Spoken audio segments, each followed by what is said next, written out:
오늘 남전도의 연합 헌신 예배에 하나님 주신 말씀 사도행전 20장 17절부터 24절입니다. 신약 성경 223쪽인데요. 우리 한 절씩 교독하고 24절은 함께 읽습니다. 바울이 밀레도에서 사람을 에베소로 보내어 교회 장로들을 청하니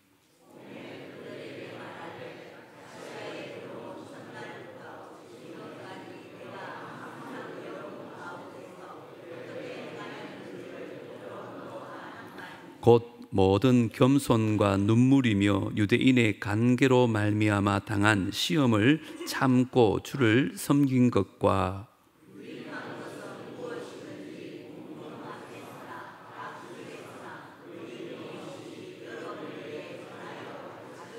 유대인과 헬라인들에게 하나님께 대한 회개와 우리 주 예수 그리스도께 대한 믿음을 증언한 것이라.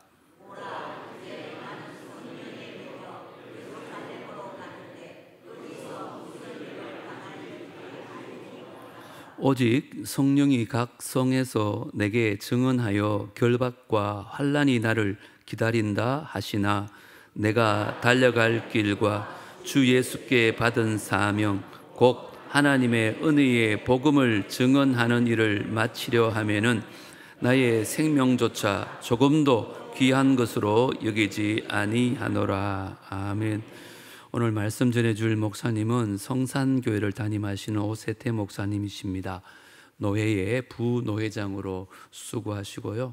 저랑 임원을 몇 년 동안 하면서 참 우리 노회에 귀한 분도 계시는구나 이렇게 절 감동을 받습니다. 오늘 바울을 롤 모델 삼아라는 제목으로 말씀 주실 때인데 우리 환영하는 마음으로 크게 박수로 모시겠습니다.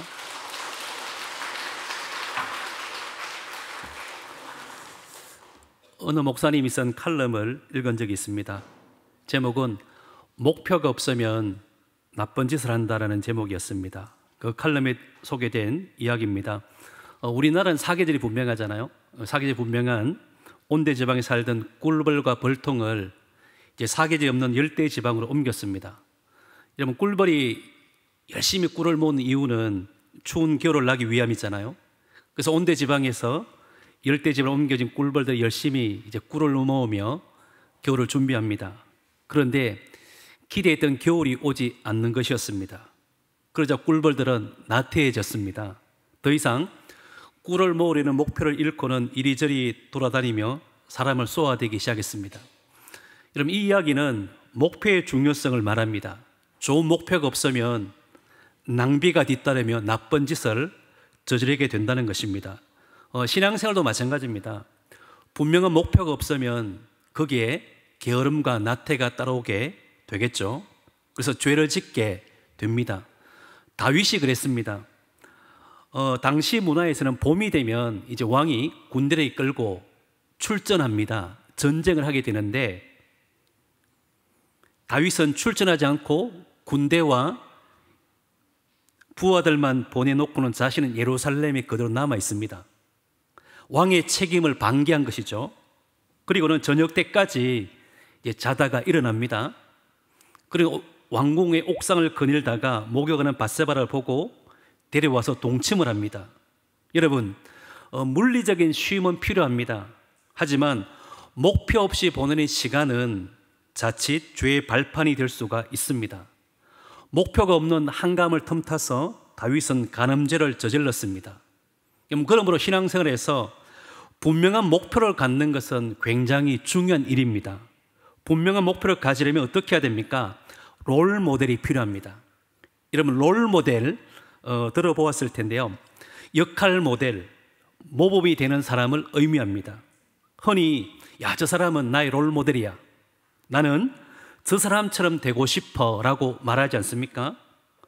어느 한 사람을 롤 모델로 정해서 그 사람을 닮고 그 사람처럼 성숙할 때까지 모델로 삼는 것을 말합니다. 여러분, 개그우먼 중에 이성미 씨가 있습니다. 그분의 간증을 들어본 적이 있는데 이분은 성경에 나온 구레네 시몬, 예수님이 십자가를 대신 졌던 구레네 시몬을 롤 모델로 삼는다는 겁니다. 그래서 구레네 시몬처럼 누군가의 아픔을 대신 짊어지는 사람이 되려고 노력한다라고 간증했습니다. 이처럼 누군가를 롤 모델로 삼는 것은 신앙 성장에 매우 중요합니다. 그럼 여러분에게 한번 질문을 드려보겠습니다. 여러분에게 롤 모델이 있습니까? 여러분 누구를 롤 모델로 삼고 있습니까? 성경의 인물이든지 아니면 역사의 위인이든지 아니면 주변의 신앙의 선배, 목사님, 장로님, 권사님이든지 간에 어떤 분을 롤 모델로 삼고 있습니까? 저도 롤 모델로 삼는 분들이 이제 몇 분 있어요. 그 중에 한 분이 우리 남북의 이재범 목사님이십니다. 제가 이제 곁에서 지켜본 지가 한 3, 4년 정도 이제 가까이서 이제 교제하고 하니까 한 3, 4년 정도 되는데 정말로 목사님은 팔방미인 같습니다. 별로 인정은 하시는데요. 참 목회도 잘하시고 또 인품도 훌륭하십니다. 참 겸손하십니다. 또 잘 섬기세요. 또 수용성이 탁월하십니다. 그래서 저는 배울 것이 너무너무 많아요. 그 중에 정말로 제가 롤 모델로 삼는 것이 있는데 바로 목사님과 사모님의 이 부부의 모습입니다. 목사님들이 이제 수련회 가잖아요. 그럼 부부로 이제 수련회 가면 대부분 목사님과 사모님들이 이제 끼리끼리 이렇게 다니거든요. 목사님들끼리 다니고 사모님은 사모님들끼리 이렇게 다닌단 말인 거예요. 그런데 이 두 분은 눈에 확 띕니다. 아마 여러분 아실 텐데 항상 붙어 계세요. 꼭 붙어가지고 팔짱을 끼고 또 사모님을 챙기고 아주 막 공주처럼 사모님을 이제 섬깁니다. 솔직히 처음에는 제가 이해가 되지 않았어요. 왜 저러지? 집에서나 저러지. 무엇보다 제 아내를 보고 있잖아요. 그래서 아내가 목사님과 사모님의 모습을 보고는 눈으로 레이저를 쏩니다. 눈으로 욕을 합니다. 마치 당신도 좀 배워 라고 말합니다. 최근에 화제가 된 드라마가 넷플릭스 폭삭 속어수다 아닙니까? 거기 보면 주인공이 양관식, 오예순이 나오잖아요. 현실판 이 양관식, 오예순이 이 목사님과 사모님 이 두 부부입니다. 제가 이 목사님과 사모님의 부부의 모습을 보면서 참 많이 배웁니다.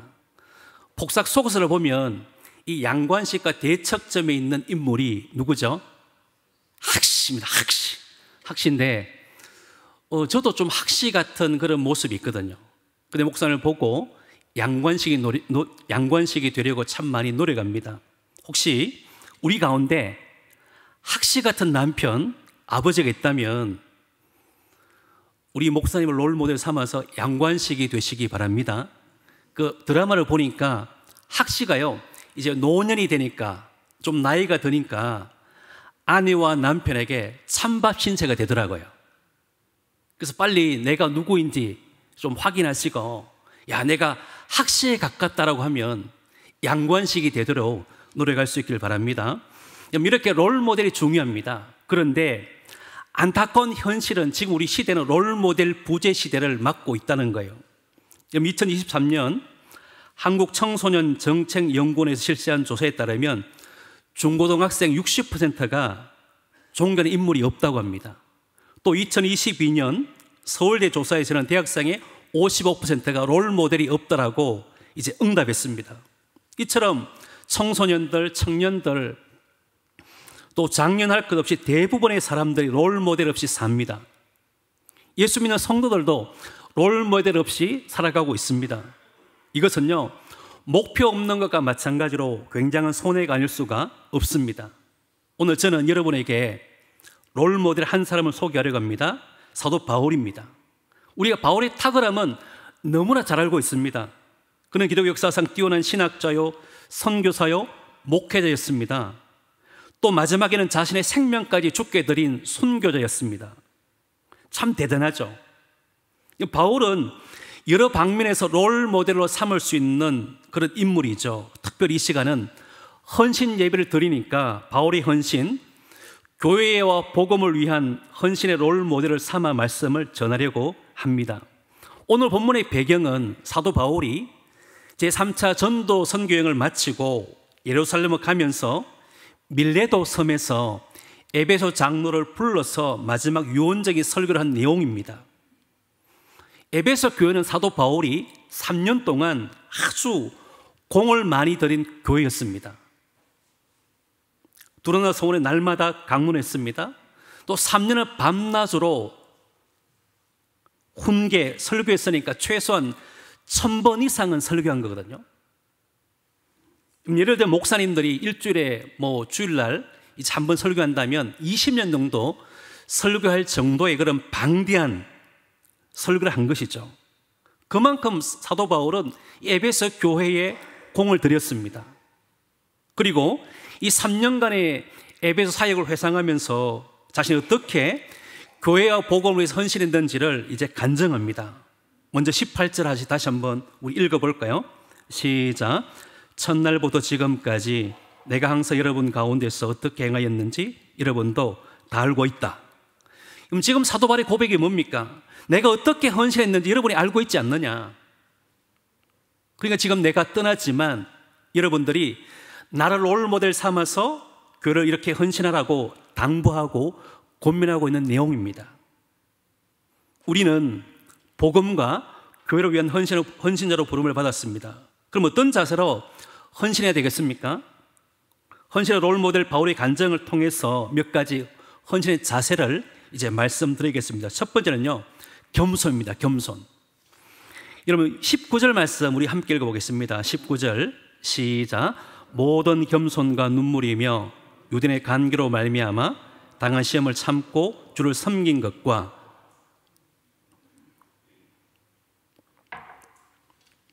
주를 섬기다는 말은 교인을 섬겼다 이 말이거든요. 그럼 바울은 어떻게 에베소 교회와 교인을 섬겼는가 하면은 겸손으로 섬겼다라고 말합니다. 그런데 한 가지 겸손이 아니고 모든 겸손 이렇게 말합니다. 바울은 표정, 말, 처신, 생각, 몸짓, 행동 하나하나 겸손으로 섬겼다라고 고백하고 있습니다. 이것이 모든 겸손입니다.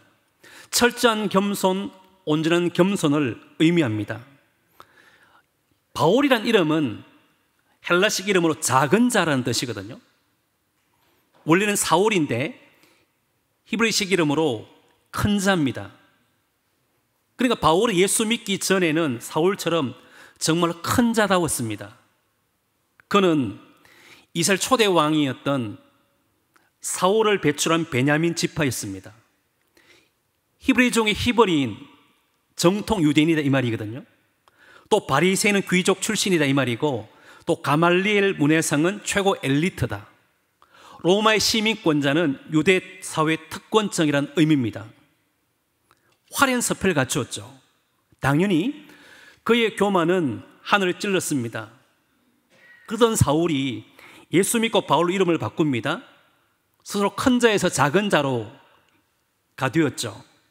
그래서 나중에 바울이 자기를 어떻게 소개하는가 하면은 먼저 고린도서 15장 8절 보면 자신을 만삭되어 나지 못한 자, 그 다음에는 사도 중에 작은 자, 그리고 그 다음에는 죄인 중에 괴수라고 소개합니다. 그럼 잘 보십시오. 바울의 신앙의 연수가 더해갈수록 더 겸손해져 갔던 거예요. 자신을 더 낮춥니다. 그는 학문적인 배경, 혈통, 스펙을 배설물로 여기고 I am nothing, 아무것도 아닌 존재가 되었습니다. 그는 모든 겸손으로 섬겼습니다. 그가 겸손으로 섬겼기 때문에 그는 많은 열매를 맺게 된 것이죠. 여러분, 왜 헌신자는 겸손해야 됩니까? 왜 우리가 교회를 섬길 때 겸손하셔야 됩니까? 겸손해야 씨가 먹히기 때문입니다. 겸손해야지 열매 맺을 수 있기 때문이죠. 여러분, 교만하면 씨가 먹히지 않아요. 하나님이 씨가 먹히지 않게 하십니다. 교만은 열매 없게 하십니다. 교만은 하나님 오히려 대적하시잖아요. 끌어내리십니다. 제가 경험했고 수많은 성도와 세상 사람 봄이 우리는 경험하고 있지 않습니까? 성 어거스틴은 하나님이 종이 가져야 될 자세가 첫 번째도 겸손이요, 둘째도 겸손이요, 셋째도 겸손이라고 대답했습니다. 저는 겸손하면 떠오르는 이제 부부가 계시는데, 이분들의 직업은 공무원입니다. 한 분은 경찰 공무원, 또 한 분은 교사죠. 그런데 부창부수라고 두 분이 얼마나 겸손한지 몰라요. 겸손의 표정이 얼굴로 드러납니다. 말이 드러납니다. 사람을 대하는 태도에서 드러납니다. 섬길 때 드러납니다. 예배 드릴 때도, 기도할 때도, 찬양할 때도 겸손이 드러나는 거예요. 또 말씀을 들을 때 얼마나 겸손하게 말씀을 듣는지 모릅니다. 모든 일에 겸손을 하니까 사람들로부터 칭찬이 자자합니다. 그리고 겸손한 하나님 이 부부를요 높여주시는 거예요. 직장에서도 빨리 승진하게 하시고, 교회에서도 장로님으로 권사님을 세우셨습니다. 또 직분 받고 나서도 여전히 겸손하게 섬기시는 모습을 보고 있습니다. 이런 바울은 모든 겸손 섬겼다라고 간증합니다. 이런 표정에도 겸손히, 말에도 겸손히, 행동에도 겸손히, 봉사에도 겸손히 묻어나게 하십시오. 모든 일에 겸손을 하십시오. 전도회를 섬길 때도, 또 주일학교를 섬길 때도, 찬양대 섬길 때도 겸손하게 헌신하십시오. 가정에서 직장에서도 겸손하십시오. 그리하면 하나님께서 만원에 베푸시고 높여 주실 줄로 믿습니다. 두 번째, 이 롤모델 바울의 헌신의 자세 두 번째가 무엇인가 하면 눈물입니다. 그럼 다시 19절 보시면요, 그 모든 겸손과 눈물이며, 사도 바울은 지금 에베소 장로들에게 고별 설교하면서 내가 눈물로 섬겼다라고 간증하고 있는 거죠. 특별히 사도행전 20장은 바울의 눈물이 얼룩진 장입니다. 그러면 31절 우리 한번 읽어보겠습니다. 31절입니다. 오늘 읽지 않았지만 31절, 사도행전 20장 31절 시작. 그러면 여러분 일깨어 내가 3년이나 밤낮 쉬지 않고 눈물로 각 사람을 훈계하던 것을 기억하라. 지금 사도 바울은 3년 동안 밤낮으로 눈물로 훈계했다라고 간증합니다. 사실 바울은 굉장히 고도의 지성인이거든요. 논리적인 사람입니다. 우리가 바울이 쓴 로마서 같은 서신을 보면 알 수 있잖아요. 굉장히 논리적이고 지성인이죠. 또 초창기 바울을 보면 자기 주장이 굉장히 심했습니다. 한 예를 들면 2차 선교를 앞두고 이 바울과 바나바가 싸우게 됩니다. 이유는 1차 선교 여행 때 도중에 집으로 돌아간 마가를 데리고 가느냐 마느냐, 이것 때문에 이제 심하게 다툽니다. 바울은 절대 못 데려간다는 거죠. 1차 선교 여행 때 돌아갔던 그 무책임한 마가를 데려갈 수 없다라고 하면서 심하게 바나바와 싸우고는 이제 갈라서는 거예요. 그래서 바울은 실라를 데리고 길리기아로 떠납니다. 이런 마음이 착한 바나바가 얼마나 상처를 받았겠습니까? 또 마가도 얼마나 힘이 들었겠습니까? 이렇게 냉철하고 칼 같던 바울이 이제 세월이 지나고 나서 교회와 성도를 섬기는데 눈물로 섬겼더라고 고백을 하는 거예요. 눈물로 에베소 교인들을 섬깁니다. 눈물로 기도합니다. 눈물로 훈계합니다. 눈물로 한 사람 한 사람을 양육합니다. 어머니가 눈물로 자식을 기르듯이 바로 눈물로 교회를 섬겼습니다. 바울의 목회는 눈물의 목회였습니다. 여러분, 개인의 성격, 기질 차이 있겠지만 대부분 신앙생활 뜨겁게 하는 사람은 눈물이 많습니다. 성경 인물들을 보면 거의 다 눈물이 많아서 확인할 수 있잖아요. 불임으로 고통받던 한나는 눈물로 기도해서 사명을 얻었습니다. 또 이사기야 왕은 병들어 죽게 되었을 때 눈물로 기도했습니다. 이레미야는 별명이 눈물의 선지자였습니다. 또 느헤미야는 조국을 위해서 울었던 눈물의 애국자였고, 막달라 마리아는 눈물의 여왕이었습니다. 다윗도 대표적인 눈물의 사람이었거든요. 다윗이 쓴 시편을 보면 그가 얼마나 눈물을 많이 흘렸는지 이제 고백하고 있어요. 눈물로 침상을 적신 적이 비일비재했다라고 고백합니다. 시편 6편 6절입니다. 내가 탄식함으로 피곤하여 밤마다 눈물로 내 침상을 띄우며 내 요를 적시나이다.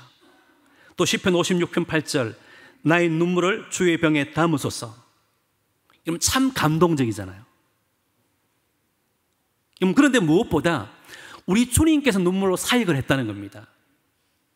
신약 성경을 보면 예수님이 웃으신 이제 기록은 없는데 우신 기록은 3번이 나옵니다. 한 번은 감람산에서 예루살렘 도성을 바라보시면서 멸망당한 것을 예언하시면서 우셨습니다. 그리고 예수님이 나사로의 죽음 앞에서 우셨습니다. 또 한 번은 히브리서 5장 7절입니다. 그가 육체에 계실 때 자기를 죽음에서 능히 구원하실 이에게 심한 통곡과 눈물로 간구와 소원을 올렸고, 이 구절은 예수님이 겟세마네 기도에만 국한된 것이 아닙니다. 그가 육체에 계실 때란 말은 예수님의 공생의 전 기간을 말하는 거죠.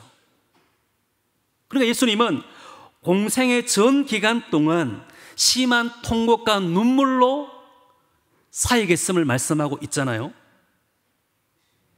여러분, 예수님조차 눈물로 사역했다면 우리들의 말로 말할 것이 없습니다. 우리의 헌신에도 눈물이 있어야 합니다. 교회 섬길 때 반드시 눈물이 필요합니다. 저는 눈물하며 예전에 함께 사역했던 여 전사님이 이제 기억이 납니다. 이분은 기도할 때마다 항상 웁니다.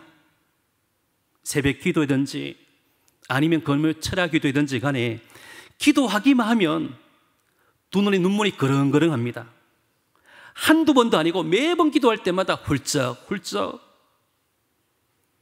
손수로 눈물을 닦으면서 기도합니다. 그래서 제가 늘 궁금한 거예요. 이분은 이제 결혼하지 않은 노처녀거든요. 그러니까 속썩이나 남편, 아내도 자식들도 없잖아요. 속썩이는 남편, 자식도 없으면 울 일이 별로 없지 않습니까? 근데 이분은 계속 우는 거예요. 그래서 너무 궁금해 하루는 이제 물었습니다. 전사님, 기도할 때마다 우시는데 왜 그렇게 우십니까? 라고 물었습니다. 그러자 전사님이 이렇게 말합니다. 목사님, 속눈썹이 길어서 찔려서 웁니다. 이렇게 멋쩍으면서 웃으며 이제 하는 소리였습니다. 그리고 그 다음에 말이 저희 신금 올렸습니다. 목사님, 제가 재주가 없어서 교회와 담임 목사님에게 큰 도움을 주지 못합니다. 하지만 제가 교회와 목사님을 위해서 울 수는 있으니까 울면서 기도합니다. 라고 이야기했습니다.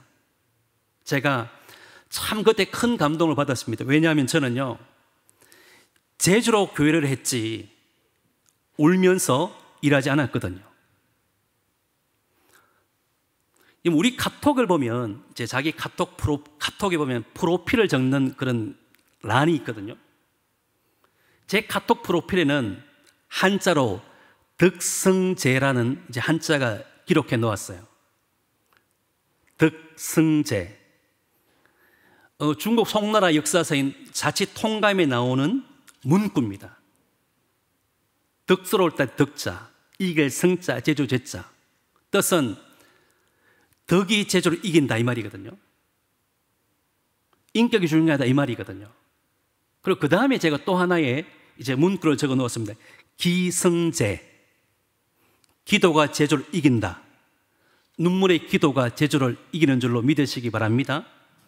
그럼 최근에 울어본 적 있습니까? 뭐 TV 드라마 보다 말고 최근에 주님의 몸인 교회를 위해서 울어본 적 있습니까? 또 주님의 종인 우리 담임 목사님 위해서 울어본 적 있습니까?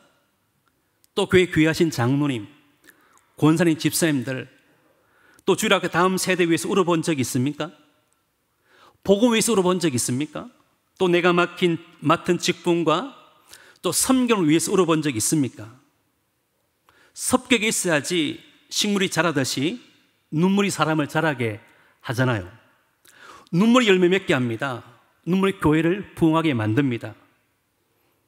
우리는 큰 재주가 없어서 큰 능력은 행할 수 없더라도 그 여 전사님처럼 울 수는 있지 않습니까? 메마른 두 눈에 그러한 눈물을 회복할 수 있길 바랍니다.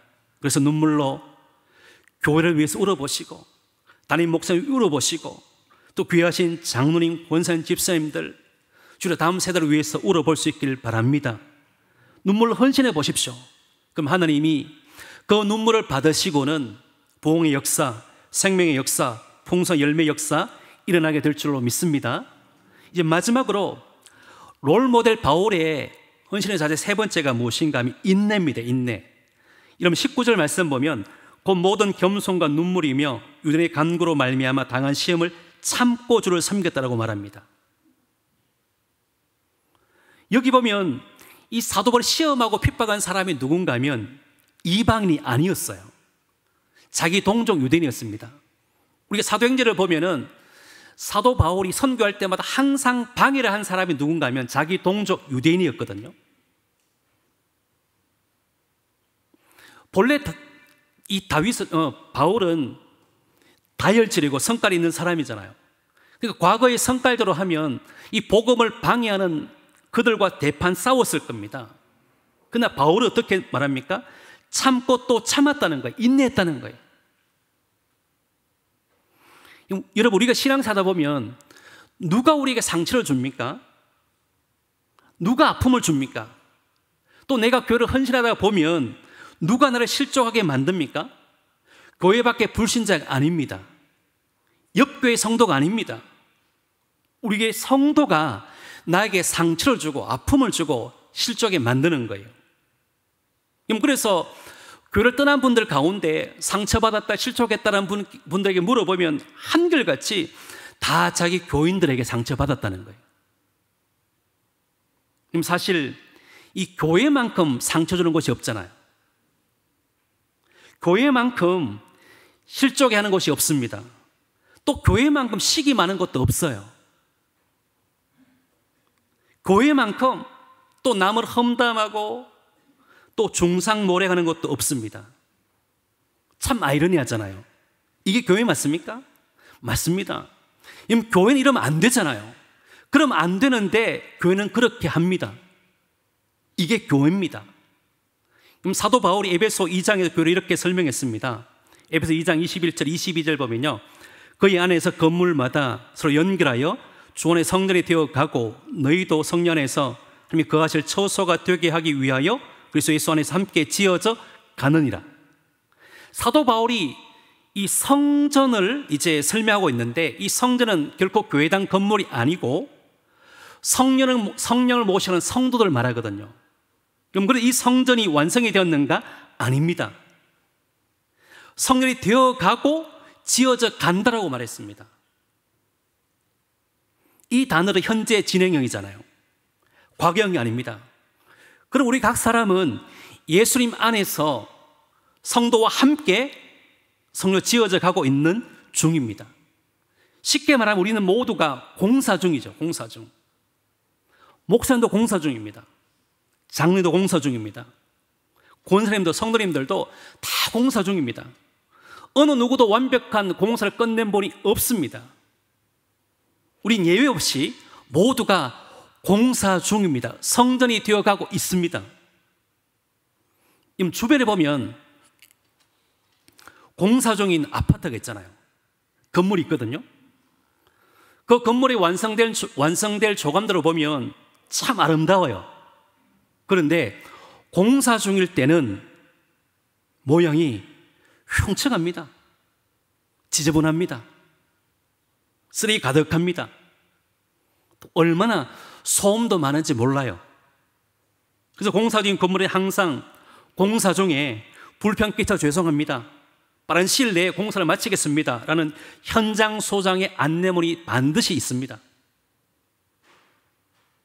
우리가 그 안내문을 보면 어떻게 합니까? 공사 중이기 때문에 불편해도 보기 흉해도 참고 이해해주고 그냥 넘어가는 거잖아요. 교회도 공사 중입니다. 너도 나도 공사 중입니다. 너도 나도 예수 안에서 함께 지어져 가고 있는 중이죠. 그러니까 당연히 문제가 발생하는 거예요.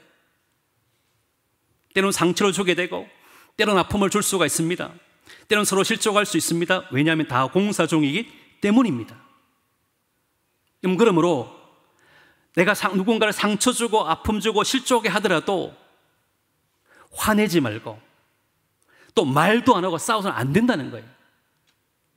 먼저 이해하셔야 됩니다. 누가 나의 상처를 주고 아픔을 주면, 그래, 저분도 아직도 공사 중이지. 그리고 근데 아직은 공사가 좀 덜 되었네, 조금 더 공사돼 내가 참아야지 하면서 용납해주고 참아주셔야 됩니다. 그리고는요, 아직 한참 공사 중인 교인을 보면은 하나님 빨리 공사 마치게 해주십시오, 빨리 성수하게 해주십시오라고 눈물로 기도해 주셔야 됩니다. 이렇게 해야지 우리 모두가 아름다운 성전으로 함께 세워지게 되는 겁니다. 우리 옆에 있는 성도님이 한번 인사해 볼까요? 제가 아직 공사 중입니다. 불편해도 좀 참아주십시오. 마지막 한 가지 더 살펴볼 것은 이 롤모델 바울의 헌신, 이제 네 번째가 무엇인가 하면요, 일사각오입니다. 일사각오. 여러분, 우리 24절 말씀 한번 읽어보면 24절 시작. 내가 달려갈 길과 주 예수께 받은 사명 곧 하나님의 은혜의 복음을 정언한 일을 마치려 하면은 나의 생명조차 조금 더 귀한 것을 여기지 아니하노라. 아멘. 지금 사도 바울은 에베소 장로들에게 마지막 유언적인 설명하면서 나는 나의 달려갈 길, 사명을 완수하기 위해서 나의 생명까지 아끼지 아니한다라고 지금 말하고 있잖아요. 일사각오입니다. 제가 목숨을 바쳐서 맡은 사명 잘 감당하겠다라는 그런 선언이죠. 그럼 하늘 우리에게 주신 사명이 있습니다. 3대 사명, 3대 명령이 무엇인가? 첫 번째가 문화명령이거든요. 창세기 1장 26절부터 28절까지 나오는 문화명령. 두 번째가 사랑명령입니다. 새 계명을 주님으로 서로 사랑하라. 세 번째 명령이 마태복음 28장에 나오는 복음명령. 우리 모두는 이 명령을 받았습니다. 문화명령, 사랑명령, 복음명령. 이 명령을 우리는 가정에서 또 학교에서 직장에서 이 사명을 완수하셔야 돼요. 그런데 어떤 자세가 필요할까요? 사도 바울처럼 일사각오, 정말 내 생명을 내어놓으면서까지 이 사명을 완수하겠다는 그런 각오를 가지고 덤벼들어야지 열매 맺게 되는 줄로 믿으시기 바랍니다. 이제 말씀을 정리하겠습니다. 우리 시대는 이 롤모델 부재 시대를 살고 있잖아요. 하지만 우리에게는 오늘 이 사도 바울을 롤모델로 삼을 수가 있습니다. 교회의 복을 위해 헌신했던 바울을 롤모델로 삼아서 남은 인생 헌신할 수 있길 바랍니다. 바울 롤모델 삼아서 겸손으로 헌신하십시오. 또 눈물로 기도하면서 헌신하십시오. 인내로 헌신할 수 있길 바랍니다. 또 마지막 일사각오의 자세로 헌신해서 주님을 기쁘시게 하시기를 주님 이름으로 축원합니다. 기도하겠습니다. 오늘 주신 말씀 기억하시면서 우리 결단하며 기도했으면 좋겠습니다. 하나님 아버지, 내가 사도 바울 롤모델 삼아서 바울처럼 헌신하기 원합니다. 모든 겸손으로 헌신하게 하시고 눈물로 헌신하게 하시고 또 인내로 헌신하게 하시고 또 일사각오의 자세로 주께서 맡기신 직분 사명 또 맡은 이 전도에 헌신하게 해주시옵소서. 오늘 주신 말씀 기억하시면서 한번 기도하겠습니다. 하나님 아버지 감사합니다. 감사합니다. 아버지 하나님이여, 롤모델이 부재한 시대를 살고 있습니다. 하지만 오늘 사도 바울을 롤모델 삼아 우리 남은 생에 주님께 헌신하기 원합니다. 사도 바울처럼 모든 겸손함으로 교회를 섬기고 전도를 섬기고 가정을 섬기고 또 직장을 섬기고 사람과 이웃을 섬기게 해주시옵소서. 또 사도 바울처럼 눈물로 헌신하기 원합니다. 우리의 눈에 눈물이 회복되게 하시고 그러가 눈물이 회복되어서 주의 몸된 교회와 목사님과 장로님과 권사님과 집사님과 성도들과 주의 다음 세대 위해서 눈물로 기도하게 하여 주시옵소서. 또 하나님 아버지여, 인내하기 원합니다. 우린 부족하지만 함께 성교 지어가는 것을 믿고 인내로 헌신하는 저희들 되게 하시고 또 아버지 하나님 사도 바울처럼 일사각오의 신앙으로 실사각오의 믿음으로 아버지 주님께 맡긴 사명과 직분 충성하는 저희들 되게 하여 주옵소서. 감사합니다. 예수님 이름으로 기도하옵나이다. 아멘.